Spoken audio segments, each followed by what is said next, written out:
Hey folks, today on Isolation Nation, this is gold. He's Nate Burleson, former All-Pro receiver in the NFL and an amazing kick returner too, but an even better guest. I'm telling you, this guy is gold.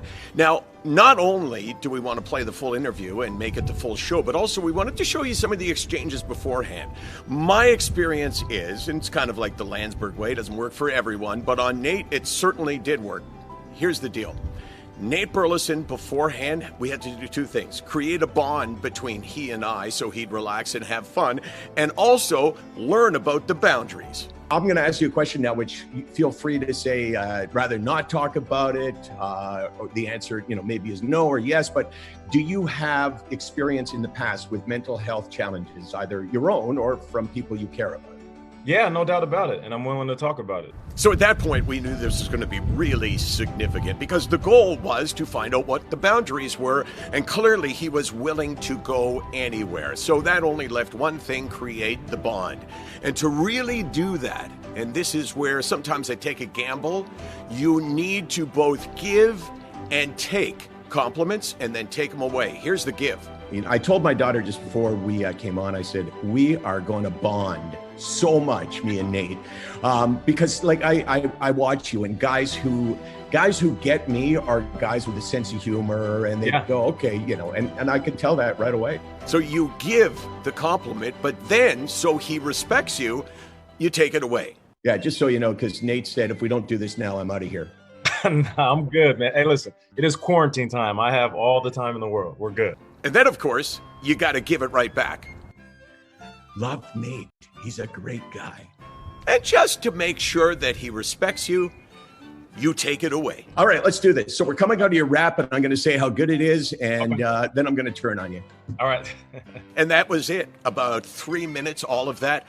And we knew that Nate Burleson would be amazing. I mean, the man could do a million different things, including rap, which you'll see now, and you'll also see later on. And maybe somebody else on the show can rap. Enjoy. It's the NFL, greatest show we've ever seen. From 1920 to 2019, every moment is meant to be. We've been balling every year for a century. Oh my gosh, that is awesome. That's Nate Burleson. And there's a lot of guys who, who are famous for being one thing and then they try to rap and they're terrible. But Nate, first of all, welcome to the show. Pleasure to meet you. And second of all, that was really good stuff. Well, thank you. I appreciate that. I'm glad to be here. Thank you for having me. As far as the rap, I do understand there's a long line of athletes that have tried and failed. I wanted to be part of the long line of athletes that are actually poetic and articulate. So I love music. I grew up loving it, and I still find ways to creatively show my skills. And I'm appreciative that the NFL gives me an outlet to do that. I was thinking to myself, by the way, we will talk about mental health, but you have so many dimensions to your career. You've done so many fun things, interesting things that we got to have some fun before we talk about, the serious business of mental health. But I listened to you rap. You kind of reminded me of Juvenile, the rapper. I heard a little bit of that. Yeah. It definitely an influence. It's funny you mentioned that. I met Juvenile back when I was playing at the end of my career around 2012, 2013.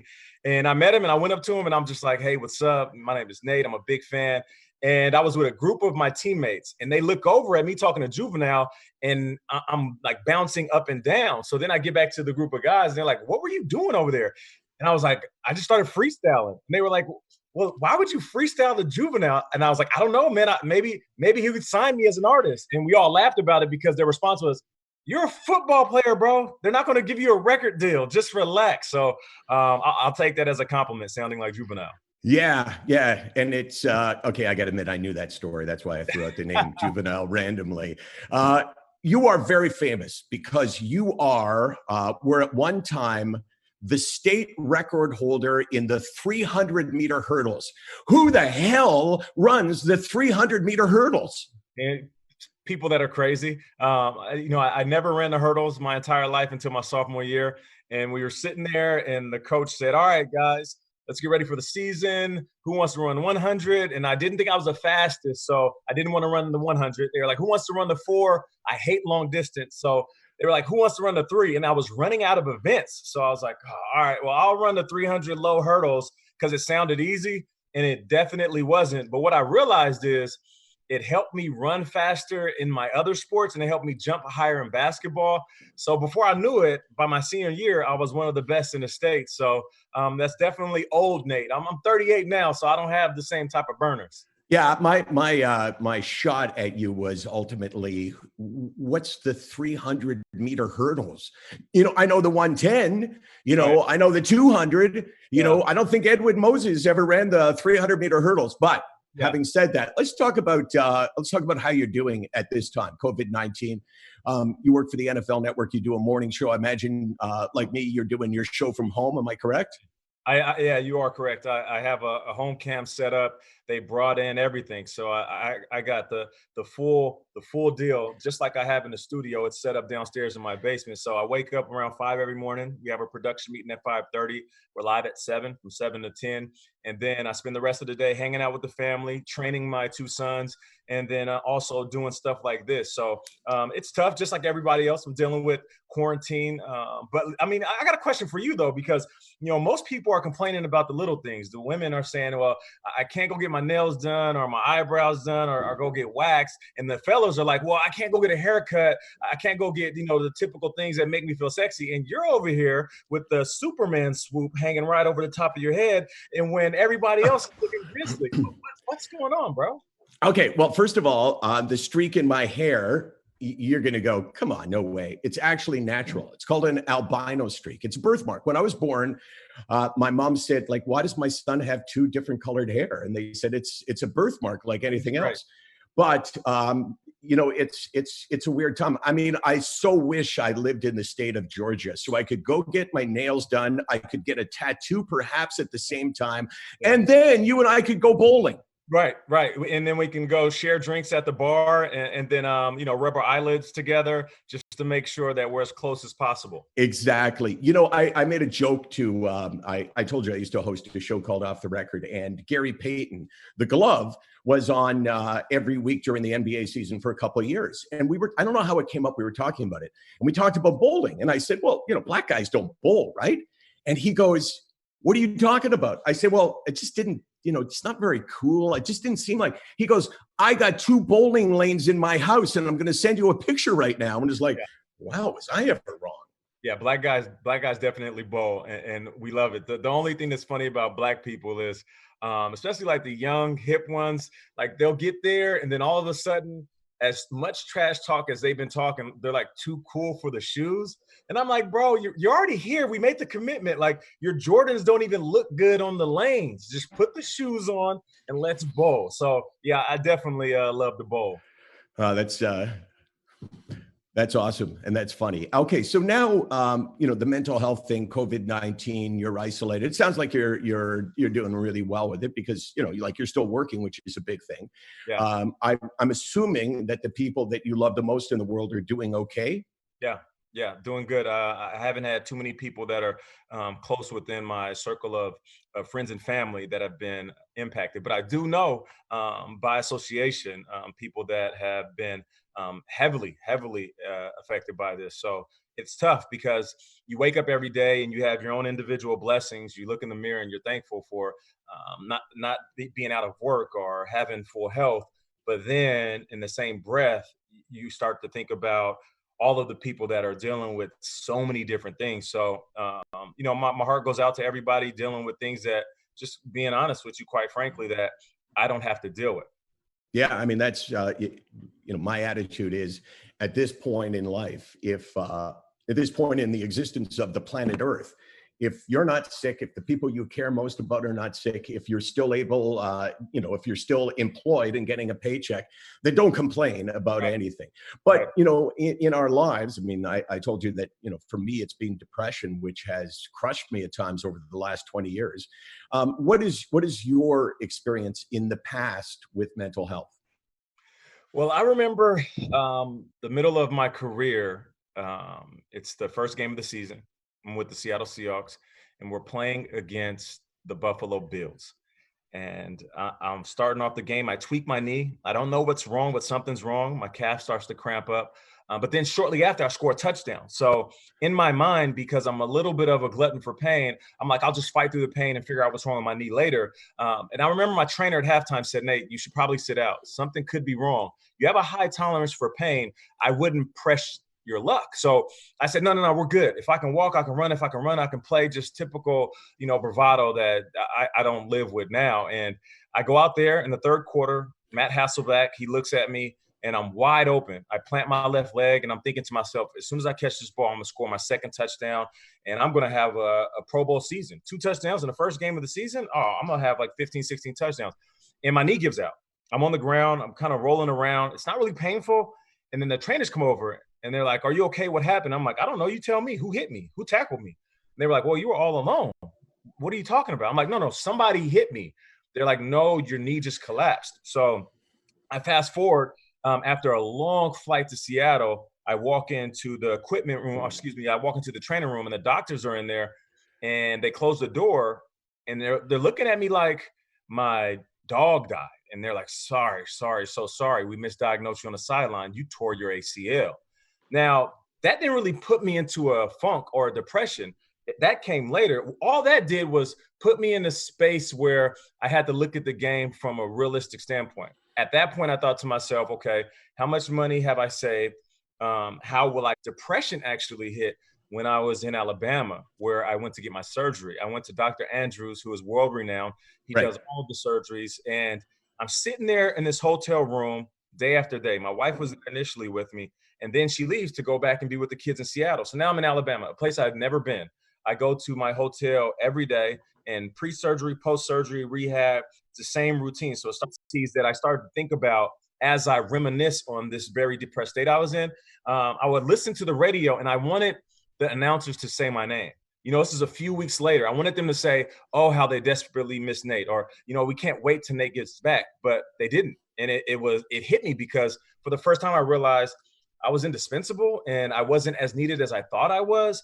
And this is when it really got dark. I would go in, and after I kind of got cleared from the pain meds, I would go get a drink at the bar. And there was a bar at this hotel I was staying at. And the first time it was like, hey, give me a vodka and some ice. And I would drink that. Then the next night it's like, hey, make it a double.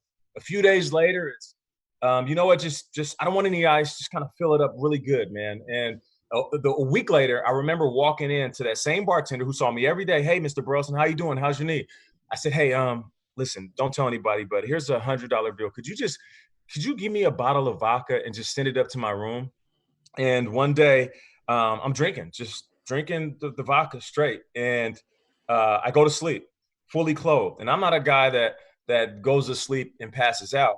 I usually get prepared. I put on some hoop shorts and I lay down.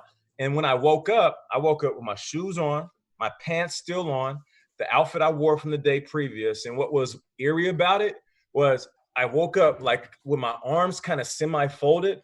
And immediately the first thing I thought of is this is the same position you're going to be in when you're in a casket. And oh my God, I realized like this bottle is, if I don't control it, is going to take me down a path that I might not recover from. So then I had to look in the mirror and was like, yo, tighten up, Nate. You're going to be able to jump higher, run faster. You're going to be able to bounce back. Whatever money you think you wasted, lost, or spent on frivolous things, you're going to be able to earn that back times 10, but you have to get your mind right. If you're at the bottom of this bottle feeling bad for yourself, then you're not going to be able to do anything for yourself, your wife, your family, or your extended family. So it took me a while to get out that funk, but I remember I was in a dark place. And then I became a little bit more sympathetic to people that have dealt with pain. It's not about sports, pain, because we all run from the pain, and the pain is misleading because it starts off as a whisper and then it ends up as a yell in our own minds. And before we know it, we're face to face with a monster every single day. The trick is trying to build yourself up so you minimize that monster. So yeah, I didn't mean to talk too long or go on a rant, but that was a time where I think depression was at its deepest. And how long would you say it took you to get from the deepest part of the hole? I refer to depression as kind of being in a deep, dark hole, where the problem is when you look up, you can't see any light. That sense of hopelessness is pervasive, right? And that's when bad stuff happens. When people feel like there's no hope. That's when it gets really bad. Yeah, it's kind of like you get so deep in this hole that every decision you make is based on the question, why not? Like, why not do it? Why not? Because who cares? Like, why not? You know, I can go back to ground zero because that's where I'm at right now. I'm familiar with this dark space. I feel comfortable in this dark space. I'm good in this dark space. And I even like started to tell myself, like, you know, you grew up decently. Like, you didn't have money growing up. Your dad played in the CFL. He wasn't a longtime NFL player. So like, you didn't have $1 million growing up. So if you reset to being broke, you know what that feels like. And I had to like banter with that same monster and say, well, wait a minute. You've earned the right to be successful. You earn the right to shift your family's fortune generationally. Like, you don't have to want to be in a dark place. But it took me a couple of years because, as you know, if you're ever depressed, the smallest thing can set you off. And you have to say, no, I'm good. The smallest injury, the smallest casualty in your life, or, you know, somebody passing away. And then you start thinking, why is it always happening to me? Why is it always happening to my family? And then you figure out a way to kind of like, just fight. You know what I mean? Like you fight for your soul in a sense. That is, you know, I'm just kind of mesmerized by your words because there's so many words that you just used that I have either thought or used myself. And here's Nate. When I go out and I give a lot of speeches, you know, before pandemic, a couple of times a week, and I tell people, I say, what you got to understand is, even though you feel like you're the only one that has felt this way with depression, what you need to understand is, to some degree, we all feel the same things. Yeah. We all feel that same darkness, that same hopelessness. We all feel the loss of self-esteem that can take a guy like you, right? You know, obviously, you know, you got a swagger to you, right? Which is what people love about you, right? That's what got you into television, and I'm sure that's what gave you the confidence to play football, right? And to run the 300 meters. Yeah, you're right. But did you find that depression robbed you of that self-esteem? No doubt about it. No doubt. It made me feel small. It made me feel insignificant, which is ironic. You're talking about a guy who had a great infrastructure, and I mean by family, a tremendous wife that always built me up, kids that thought I was a superhero, a mom and dad and brothers, and a group of friends that always built me up. And in the middle of this depression, it's like they were voiceless, and all the positive things that I felt about myself seemed like it didn't matter. So yeah, depression, you know, it's funny because you mentioned COVID and us kind of being in the middle of this pandemic right now globally. And in the beginning stages of us learning about COVID-19, all of these doctors and specialists, they were saying, well, this is a smart virus. It's smart. It mutates, and this is something like we've never seen. I mean, we've been hit like this before. There's the Spanish flu and the swine flu and all these different things that have happened over time. But this one is different.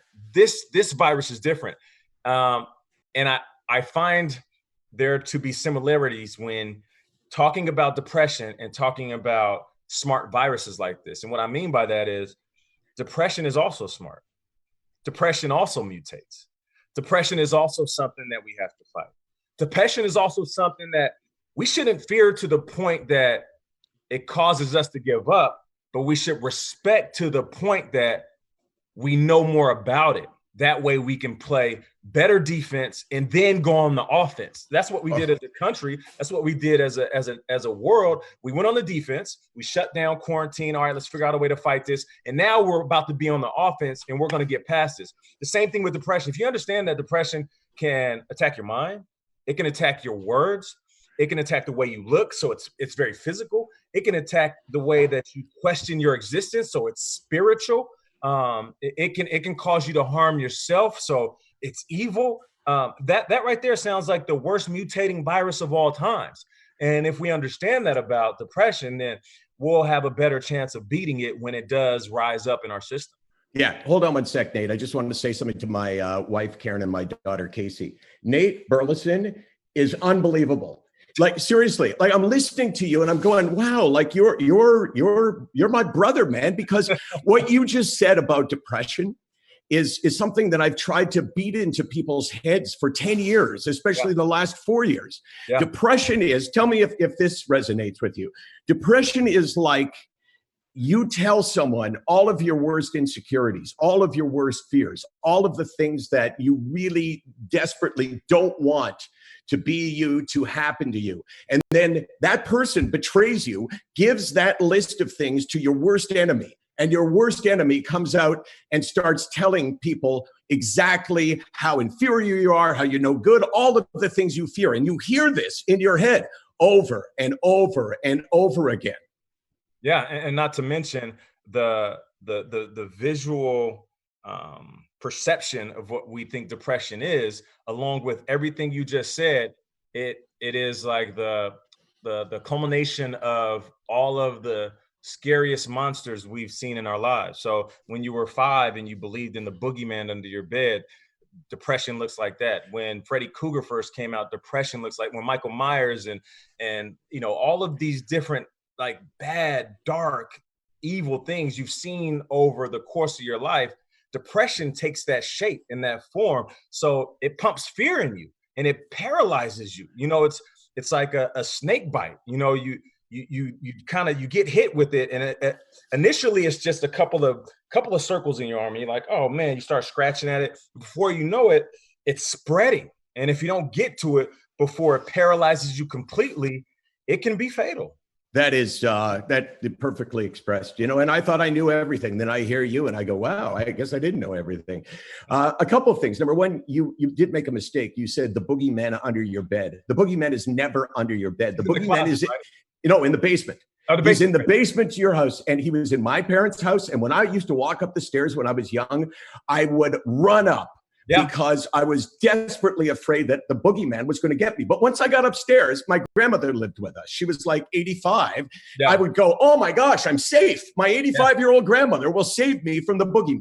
Yeah, yeah, and it's funny you mentioned that. I just love analogies. And you said once you got upstairs, like it's like once you got above it. Once you got above it, you can look down and say like, you can't get me. You're underneath me. You're beneath me. You're below me. And it's the same thing with depression, right? Like once you get above it, and you're able to look down at it and you can dissect it and you can say, you know what? No. You're not going to get me. Like all 55 versions of you, you're not going to get me. I'm going to stay above it. But the hard thing is to get above it, Right. And you mentioned those horror movies, right? Can I ask you a question? I mean, I already mentioned the fact that I didn't know the black guy's bold. So you're not offended by this conversation, no, right? Feel free to ask me questions about Jewish people. I can answer anything. But does it bother you as an African-American or African-Canadian American that the black guy or the black woman always gets killed first in those movies? Does that bother you? No doubt about it. That's why when I was watching the movie Get Out and he made it all the way through, I was like, yeah. Wait, are we at the credits already? Did he make it? Is he here? But see, that's one thing that I hate about horror movies. Another thing is how many white girls are going to fall and trip in the forest for the girls to learn, don't run in the forest, and pick your feet up. Like, come on now, he's going to catch you if you're tripping. And then they turn around, they're like, oh, yes, girl, get some high knees. That's where the hurdles come into place. You see how this all comes full circle? If they were running hurdles in high school, they'd be able to jump over them branches. That is so funny because I was going to say they look back and then they trip and then the blonde is gone, right? Yeah, but the blonde is always going second behind the black guy. Well, the black guy's he's going in the opening credits. You're like, damn, I just got my popcorn. Tyrone is gone already. That is so funny. Oh man, there's a couple of things that I wanted to mention that, I joked about your 300 meter hurdles, but you actually have, had some amazing accomplishments that should be noted. I mean, I think that you're the only player in NFL history to have 3 punt returns of 90 yards or more. Am I right on that? Yeah, that's a wild stat because you're not supposed to catch it that deep close to your end No. zone. But I kind of lived on the wild side when it came to punt returning. The very ironic thing is whenever I fair caught the ball, I would always get really nervous because it's like the whole stadium is at a standstill. But when I knew I was going to catch it and run forward, like I never got nervous because I knew I was going to a direction that the defenders didn't know. So I felt more comfortable in the midst of the storm, if you will. That's why I was always back there, probably catching the ball when I shouldn't. And I was running my butt off because I knew if I got tackled down there, my coach was going to rip into me. Okay, so let me tell folks a couple of other things. 457 catches in the NFL, 39 touchdowns in the NFL, and you have a brother, right? See, I'm really good at pretending like I'm not sure when I'm actually reading it, but watch this. I'm good with this. You am I right? You have a couple of brothers, and Nate is your brother Kevin? Yeah, look at that. Did he play for the? I got to remember Charlotte Bobcats. Charlotte Bob, look at you, man. Look, you're pretty good at that, man. Oh my God, that's crazy. And you would be the only brothers to play NFL and NBA, I believe. And when I say brothers, I mean, there's lots of brothers that have played NBA and NFL, but you guys, siblings. Yeah, and we did it at the same time. The year I was drafted, 2003, 2004, he's playing for the Bobcats. So he's the basketball nut, and I'm the football maniac. He was in the garage, watching Pistol Pete VHS tapes, working on his dribbling drills, and I was sitting there trying to do ball drills with footballs, and we definitely complement each other. We look a lot alike, even though he's 2 years older, and he's still in the NBA. He works for the Minnesota Timberwolves on the coaching staff.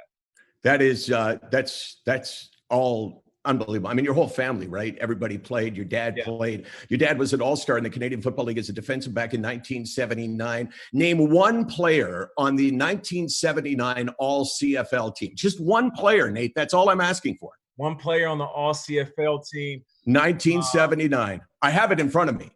Okay, All-CFL team, 1979. I'm going to just go would like Warren Moon or Doug Flutie be on that list? I knew you would go with Warren Moon because Warren Moon played in that era. But Warren Moon was the backup. He had to sit for Tom Wilkinson that year. Warren Moon, you know what? I'm going to give you full marks for that because Warren Moon. He also played with my dad at the University of Washington. So really? Yeah. So they played together for a brief time. What was Flutie? Was Flutie on that list? No, Flutie was. I'm not going to lie to you, Nate. You kind of blew it on the Flutie thing. Flutie's like 15 years later. So you see, damn. Yeah, you should have just left it. Now people are going, damn. What's the deal, Nate? Yeah, I know. So you said you freestyled, right? I'm not going to put you on the spot and say to freestyle, but I think that. Do you still do it? Yeah, I freestyle, and I do it all the time. If you wanted me to freestyle right now, I could. It doesn't matter. It's just like spoken word. That's all it is. Yeah, well, I mean, that's all it is if you're good at it. That's like saying, well, I can run a 4.540. That was your time, I know. 4.51, sorry. If you can do something, it seems easy. But yeah, go ahead. My name is Michael, and the name of the charity is SickNotWeak. And hey, the name of the show is Isolation Nation. So I don't know. And then all freestyle. Okay, all right. Well, let's do it. I hope you remain patient. I appreciate the love on Isolation Nation. Doesn't it make sense? Because that's what we're in. When I pick up the mic, all the words begin. See, it's like a sin that I'm so good. And I got to keep it real. I'm a little hood, grew up in Seattle, downtown, matter of fact. And everybody know me, but they don't know Jack Michael. I see what you're doing, and it's appreciated. And forget everybody that always hated. And see, I do it at its peak. So shout out to the foundation and the charity, SickNotWeak. That was awesome, man. Okay, when I said that I was going to freestyle, I have prepared this because, and I started on the show because I talked about my mom. She died about a year and a half ago. And my point was that, depression is different than sadness. When my mom died, when I think about my mom, it makes me sad, but it doesn't make me depressed. So, and I realized that everything is an acronym, an abbreviation, initials when it comes to like mental health, ECT, and I'm on an SRI and all of that stuff. So I thought, can I just talk in acronyms and initials? So this is what I wrote, and I'm making reference to my mom. Born with GAD, some ADD, touch of OCD. Parents had a PhD in TLC. OMG, mom's RIP. I'm a POW. All my SRI is MIA, sending an SOS, going to CVS for my RX. My MD asked me to go PP, said it's BYOB, said he checked for an STD. I said, show me some RESPECT. Try CBT, maybe ECT, need an EKG for PTSD, got no PMS or PPD. Little worried about some HPV. Ordered some CBD, hope it's COD, could use my do-re-mi. Get some KFC, ASAP, learn my ABC, easy as 1, 2, 3. Hey, listen, that was impressive. And I'm not BSing you, man. That is not easy to do. Putting your words together, that was do you have a ghostwriter? Did your daughter help you with that? No, my daughter actually cut it down for me. And the last paragraph, she said, leave that off. But hey, No, that legitimately, that was good. First of all, you did it within a pace too, which is even harder to do. You could have just read it like you were reading a sentence, but I respect the fact that you went full throttle on it. I like Dude, that. You don't understand. White Jewish guys of my age are the greatest rappers on the planet. We dominate. Word. Okay. That's what I'm talking about. All right. Okay. Well, this was the most fun I've had in a long time. I mean, the bar obviously is lowered because we're all in, an isolation, right? But are we buds now? Can we keep in touch? 100%. Listen, you have my info. I'm gonna make sure that you get my cell phone number. We'll keep in contact. You just got to make sure that this isn't the last time that we do this. Yeah, you're awesome, and your perspective on mental health is so unbelievably educational for me. And like I said, I thought I knew it all, but apparently not. You be well, man, and everybody you care about should be well. And tell your dad that my dad remembers him from 1979. That's awesome stuff. Appreciate you, Michael, man. Thank you for having me. Wow. I said just before the show, or actually in the opening of the show, I believe I may have said he's gold, guaranteed. No chance that he's not awesome. And I mean, part of it is because obviously I knew that because we did that, I guess, a week ago. But I said it beforehand. I turned to Casey when I went, Nate Burleson is awesome. Obviously, I wanted him to hear that. He's just... Okay, I got to admit, I hate him. You know why I hate him? Because here you have a guy who's an all-star in the NFL, gives up football and ends up being an incredible broadcaster, has this huge heart, sensitive and caring, and that rap that he did was ridiculous. So Nate Burleson, I did message him. He said at the end, we got to keep in touch. I just messaged him now, and well, what can I say other than the man is pretty terrific, and I look forward to having him back. This was, I'm now searching, by the way, there it is. I'm searching for the list for the week. I don't think I need it because I remember. Okay, let's go to Monday. Monday was, help me out with this case, Director X on Monday, and along with Director X was Haley Wickenheiser. So, I mean, that was pretty special. On Tuesday, we had Argo's Grey Cup champion Damon Allen and Jennifer Hedger. Hedge, to me, has kind of become the voice in my head, along with Nate Burleson, as people who can express mental health in a way that very few people can. I know I can't do it like they did it, but they're terrific. On Wednesday, Serena Ryder. Wait a second here.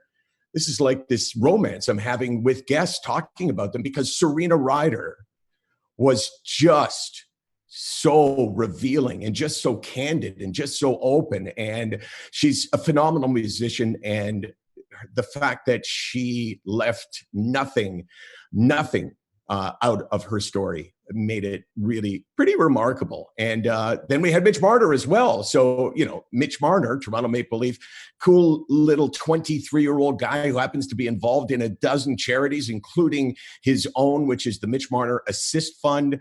Then on Thursday, Corey Dixon, young actor who went through a nightmare. He fell 50 feet. He was in a coma for 2 weeks.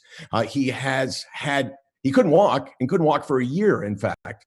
But now he's back. He talks about his struggles with mental illness, and he's back acting, and that's an amazing story. And Mitch Marner was on that show as well. And then today it was Nate Burleson. So, this is,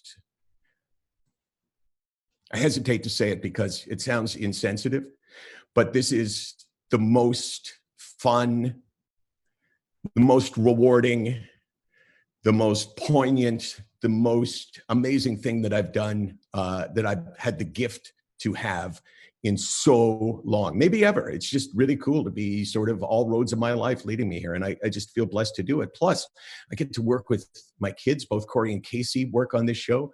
I get to yell stuff at my wife while the show is on the air. Hey, Care. And I get to meet all these fabulous people, and I get to talk to them about what may have at one time been their deepest, darkest secret. And that's our goal, is to make all of this not a secret, to expose mental illness for what it is, an illness, not a weakness, not anything but an illness. And this time, COVID-19, it's so important to talk about that because there's more people than ever that are struggling, that are waking up and just going, you know what? I don't feel so good.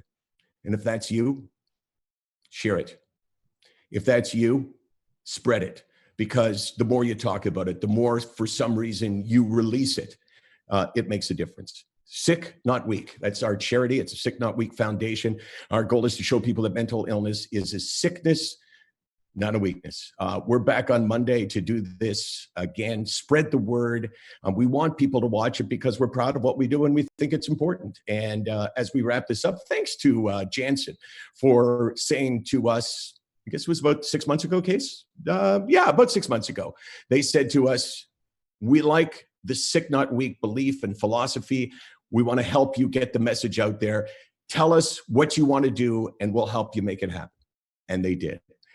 And then there's Sean Cullen, who's contributed almost every day, spontaneously funny.